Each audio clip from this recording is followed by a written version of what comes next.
Hello and welcome to a mammoth edition of The Box Seat, previewing 10 races on Wednesday the 23rd of June 2021 at Belmont Park. The rail cannot go out any further, 21 metres, and there is a cutaway.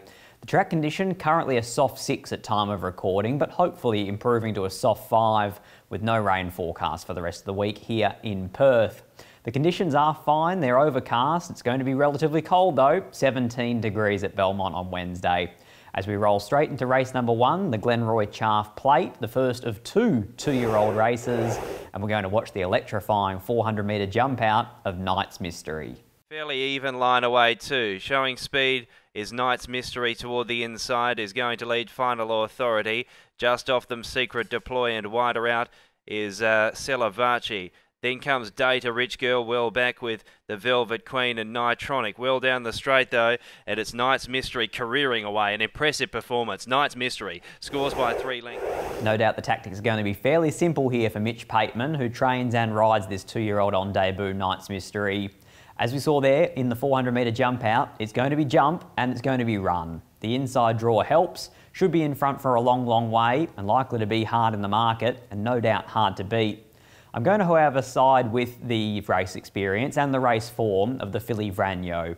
1200 back to 1000 I see as a positive here, and when you watch that last start replay, even though she ran third as a beaten favourite, the second horse Beads came out last Saturday at Belmont Park and won to make the form look good. So I am going to go with Simon Miller's filly to just get the better of the debutante Knight's Mystery. For me, it's 8 from 5. 4 in Isola Bay, another debutante here, have been impressed and is the half to Salaya. Number 1 in Canny Jack, who did nothing wrong in the early campaign, given a freshen up by trainer Chris Stelmach. My numbers in race number 1, 8, 5, 4 and 1. Race number 2, Tab Touch Betty Your Bet Plate for the 2-year-olds, again over 1,000 metres. We're going to watch the last start second placing of a Strape. At the top of the straight, so's Here's Dreaming, and they're followed by Dynamic Ruler. A Strape on the outside reaches the lead at the 300. She's only a length and a half in front as Groundbreaker comes out after a Strape, but she gave the tail a big swish. She's trying to kick again, a Strape, but Groundbreaker keeps coming. Groundbreaker draws level, now heads off a Strape, followed then by Here's Dreaming. It's Groundbreaker. Groundbreaker beat home a Strape. Third, Since coming back to midweek grade, a Strape's drawn gate 7 of 12, 3 wide the trip, no cover, and then gate number 11 of 11, working hard early, finally finding the breeze, and then as we saw there in replay, being run down by Groundbreaker. Draws a gate for the first time in her preparation. She has the services of Chris Parnham. There is a cutaway in play, the rail at 20 metres with the cutaway rail, so all horses should be settling in the first half, getting their chance, as those horses do fan for home. And I think here, if we see black figure odds, she probably is one of the better bets on the program, a Strape. Confident that she breaks through here in race number 2, number 7, a Strape. Number 8, No Dice, who comes from the same replay and was beaten a long way. I think in hindsight, she just worked a little bit too hard early to try and find a position, and I think here that she is the kind of filly that can elevate. Number 2, Awesome Chatter, a debutante from Adam Durant's yard, who I thought trialled up particularly well, and the horse that won that trial is out of the form of very good race mare Fuchsia Bandana, so may well be one to follow. And number 5, Hootie the Blowfish. No idea about the naming, but looks to have some ability. My numbers in race 2, 7, 8, 2 and 5. Race number 3, Peninsula Dining Room Maiden over 1,200 metres. We watch the Cerise and White going under here at the short odds. It's number 2 in Celebrity Man. So Pike sits and suffers for the moment on Celebrity Man. He's trying to find the way through. In the straight now, storming up Tenakutu, takes the front of Private Poet. Down the outside, lengthening now is Sunsphere and Celebrity Man. A gap appears on the inside and he's finishing fast. So Celebrity Man trying to chop down Tenakutu, Sunsphere. He can't do it. Tenakutu, Sunsphere, they'll draw to it. It's close. Tenakutu. Well, thoughts are with punters who did get involved in Celebrity Man that day. He went around $1.35 and he ran third. Behind Sunsphere, who we see later on, so keep that replay in mind as you're doing the form for later racing.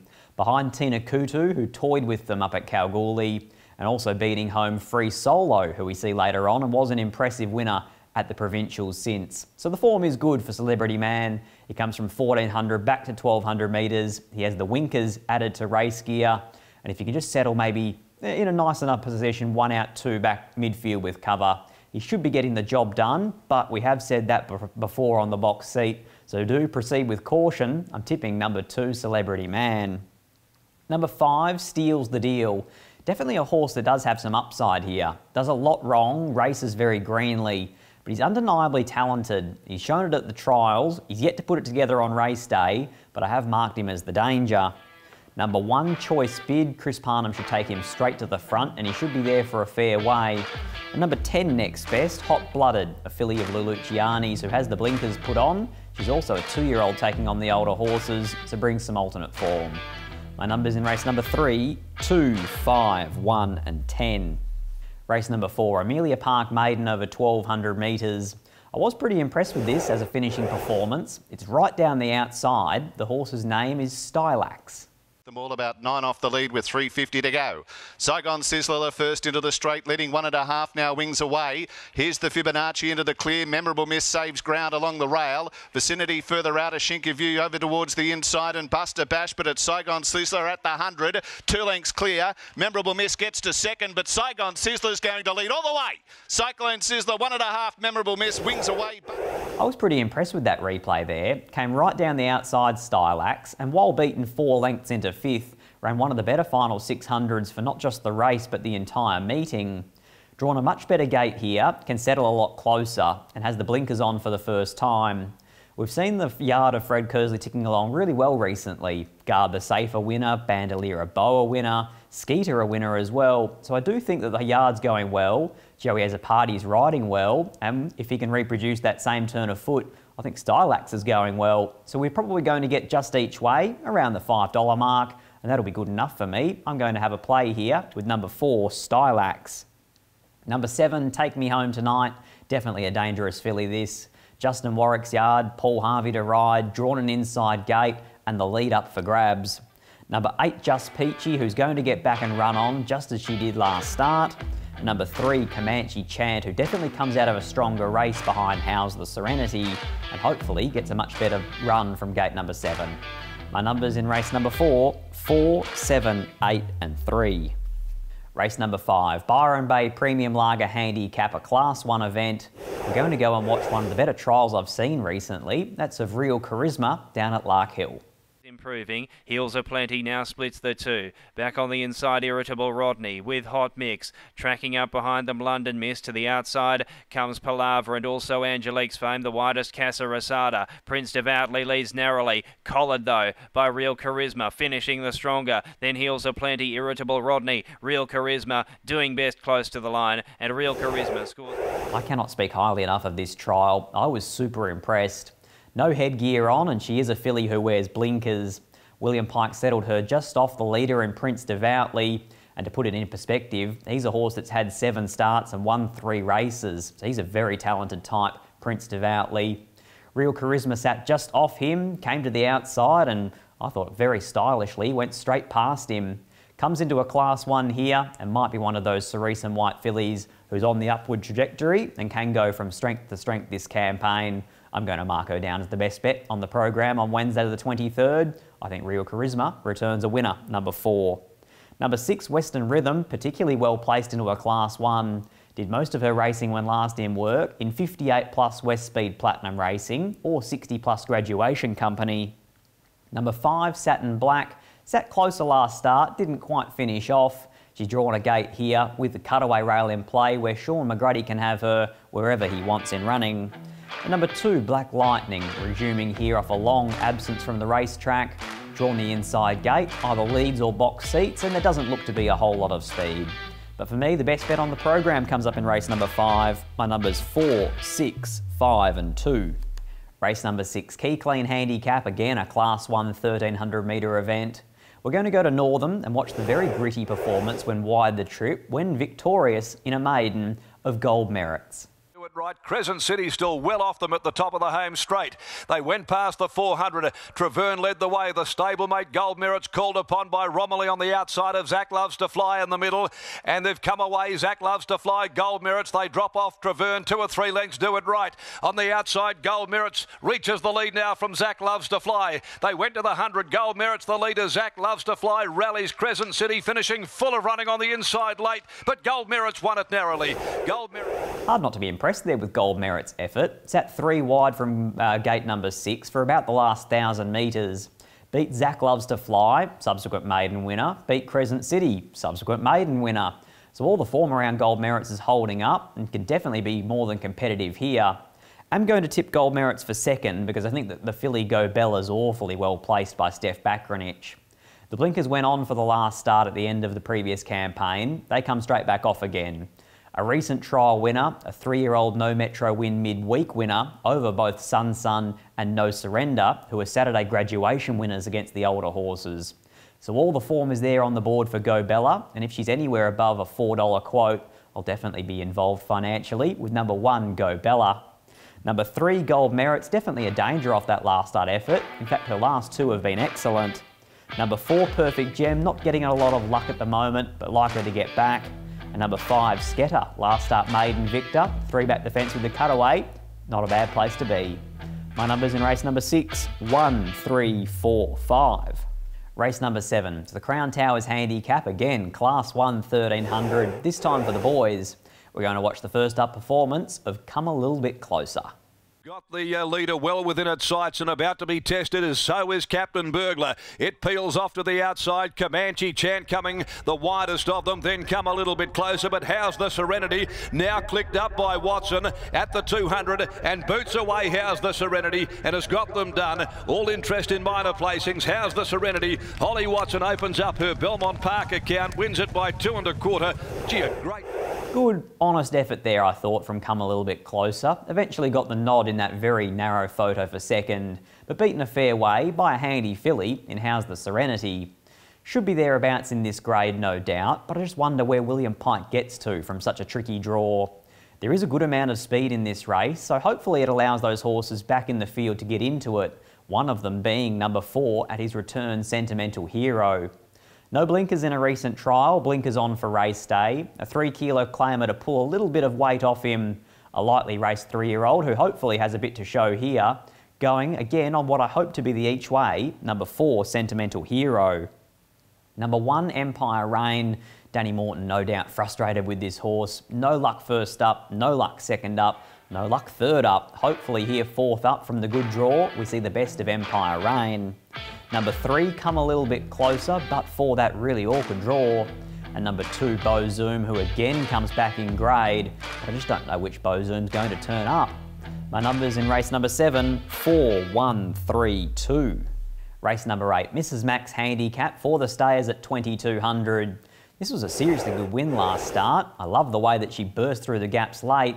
This is the filly Baranova. Baranova's starting to make a run, and Crossaro over on the inside. They turn for home. Fire Goddess the first to see the judge. Crossaro saves ground along the fence, unending out wider. Proceeds of Crime. King of Judas run right up behind them. Nowhere to go at the moment. Juliet and out wider Regent Star going up now to hit the lead and getting through. Whoa, where'd Baranova come from? It stormed through, got up, hit the lead. Baranova from well back. Baranova from Juliet. By Fiorente out of Twinkle Toes, making her a half-sister to Utgard Loki, who we know is a pretty handy stayer of Justin Warwick's as well. She's bred to stay, she can definitely stay, and it's hard to argue with the turn of acceleration that she's showing late in these races.